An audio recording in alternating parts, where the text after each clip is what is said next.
ছবিতে কর্নারে ইয়াং শেখ মুজিবকে দেখতে পাচ্ছেন, সামনে উপবিষ্ট সোহরাওয়ার্দী ও গান্ধী। আজ যাদের নাম বলবো তাদের সামনে শেখ মুজিবুর রহমানের বসার পর্যন্ত সাহস ছিল না। মুজিব যদি হয় জাতির পিতা, ইনি হচ্ছেন আমাদের হোসেন শহীদ সোহরাওয়ার্দী।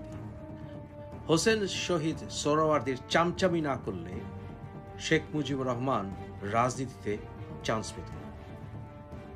হোসেন শহীদ সোহরাওয়ার্দী না থাকলে আমরা পাকিস্তানের সরকারের কাছ থেকে বাংলা ভাষাকে রাষ্ট্রভাষা হিসাবে সরকারিভাবে স্বীকৃতি পেতাম না। শেখ মুজিব যদি জাতির পিতা হয়, ইনি আমাদের ভাষানী না থাকলে আওয়ামী লীগের জন্ম হতো না। মুজিবকে যখন আগরতলা ষড়যন্ত্রে জেলে ভরেছিল, জেলের তালা ভাঙবো, শেখ মুজিবকে আনবো, যদি ভাষানী সেই স্লোগান সৃষ্টি না করতেন, আগরতলা ষড়যন্ত্রের সময় শেখ মুজিবকে মুক্ত করার জন্য শেখ মুজিব জেলেই পৌঁছত।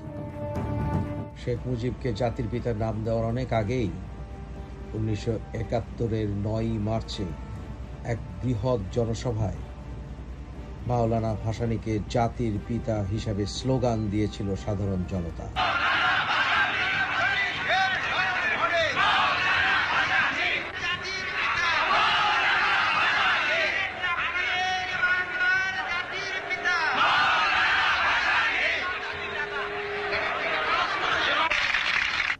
শেখ মুজিবুর রহমান পাকিস্তান থেকে লন্ডন হয়ে বাংলাদেশে আসার পথে ভারতে বিমানবন্দরে যাত্রা বিরতি করেছিলেন। সেই সময় উনি জনসাধারণকে বলেছিলেন যে উনি বিশ্বাস করেন সেকুলারিজমে, উনি বিশ্বাস করেন গণতন্ত্রে, উনি বিশ্বাস করেন সোশ্যালিজম, কিন্তু উনি প্রতিটি কথাকে ভঙ্গ করেছেন।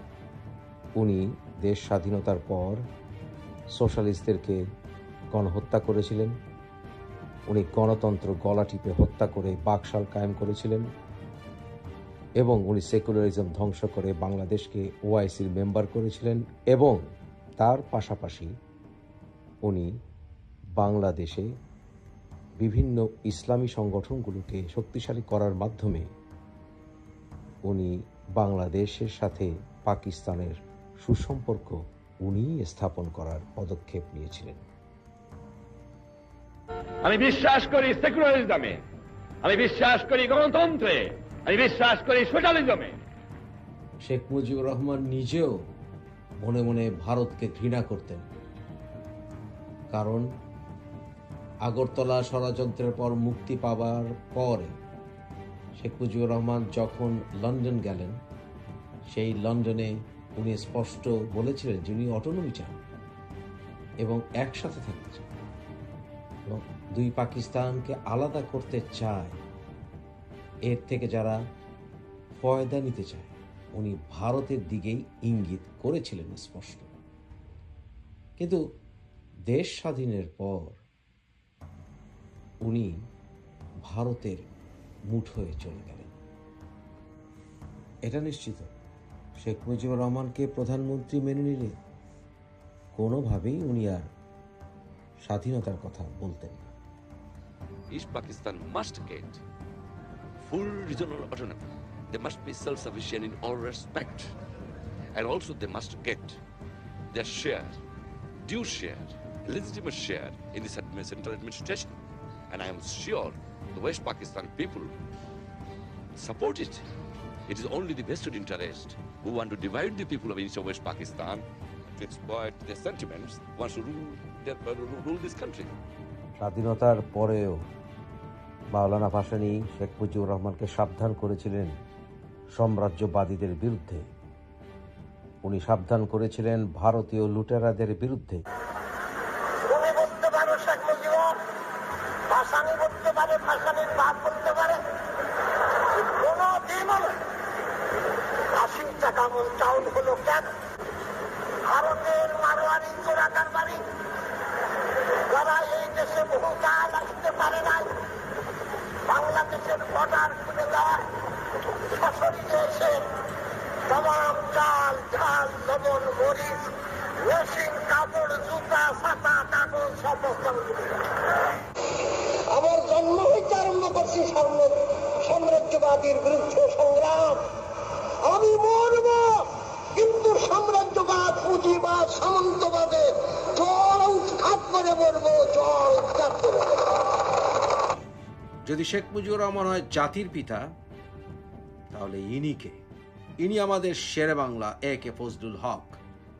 শেরে বাংলা না থাকলে যুক্ত ফ্রন্ট সৃষ্টি হতো না। শেরে বাংলা না থাকলে কৃষক শ্রমিকরা মুক্তি পেত না। শেরে বাংলা না থাকলে লাহোর প্রস্তাব সৃষ্টি হতো না।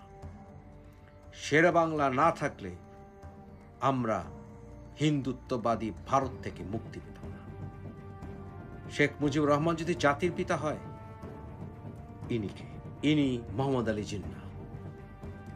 মোহাম্মদ আলী জিন্নাহ যদি ব্রিটিশদের সাথে বৈঠকে না বসতেন, I am on my mission and I can tell you nothing about the present. That's all I can say. যদি না বলতেন, you either get a divided India or you get a destroyed India, যদি না বলতেন তাহলে আজ বাংলাদেশ পেতাম না, এই মানচিত্র পেতাম না। One India is impossible realization. It will inevitably mean that the Muslim will be transferred from the domination of the British to the caste Hindu rule, a position that Muslim will never accept. As an all-India minority, we shall be under the rule of the permanent Hindu majority of about 3-1, which will virtually mean one nation ruling another by means of ballot box. এটা হয়তো অনেকেই জানে না, বর্তমান পাকিস্তানের যে Islamic fundamentalism বা মৌলবাদিতা, তার সম্পূর্ণ বিরোধী ছিলেন মোহাম্মদ আলী জিন্নাহ। মোহাম্মদ আলী জিন্নাহ সোশ্যালিজম এবং সেকুলারিজমে বিশ্বাসী ছিলেন, যেখানে সকল ধর্মের মানুষের সম অধিকার থাকে। Pakistan should be based on pure foundation of social justice and Islamic socialism. आप आजाद हैं, आजाद रहें। आप लोग इस मुल्क पाकिस्तान में अपनी अपनी इबादतगाहों, मस्जिदों या मंदिरों में जाने के लिए आपका मजहब क्या है, जात क्या है, कौम क्या है, इसका हुकूमत के मामलात से कोई ताल्लुक नहीं। এনাদের প্রত্যেকেরই মিস্টেক ছিল, এনারা কেউ সমালোচনার ঊর্ধ্বে নন, কিন্তু তথাপি এনাদেরকে অস্বীকার করলে বাংলাদেশের ঋণ শোধ হবে না মুক্তির। একজন ব্যক্তির কারণে কখনো দেশ স্বাধীন হয়নি। শেখ মুজিবুর রহমান যদি জাতির পিতা হয়, তাজউদ্দিন কি, আমাদের সৈয়দ নজরুল ইসলাম কি, জিয়াউর রহমান কি, এমএ ওসমানী কি, সাধারণ মুক্তিকামী মানুষ কি যারা মারা গিয়েছে, সেই নারীরা কি যারা সম্ভ্রম হারিয়েছিল, সেই শিশুরা কি যারা বায়োনেটের খোঁচায় কুকুরের খাদ্যে পরিণত হয়েছিল, সিরাজুল আলম খান দাদাভাই কি যিনি নিউক্লিয়াসের উপকার ছিলেন, আসম আব্দুর রব কি যিনি স্বাধীনতার পতাকা উড়িয়েছিলেন, নূরে আলম সিদ্দিকী কি যিনি শপথ পাঠ করিয়েছিলেন, কাদের সিদ্দিকী কি যিনি টাঙ্গাইলকে প্রথম শত্রু সেনা মুক্ত করেছিলেন। বাংলাদেশ কারো পাপের দয়ায় সৃষ্টি হয়নি। স্বাধীন চেতা বাঙালিদের মুক্তি কোনো এক ব্যক্তির উপর নির্ভরশীল ছিল না, এটা ছিল এক সামগ্রিক আন্দোলনের প্রকাশ।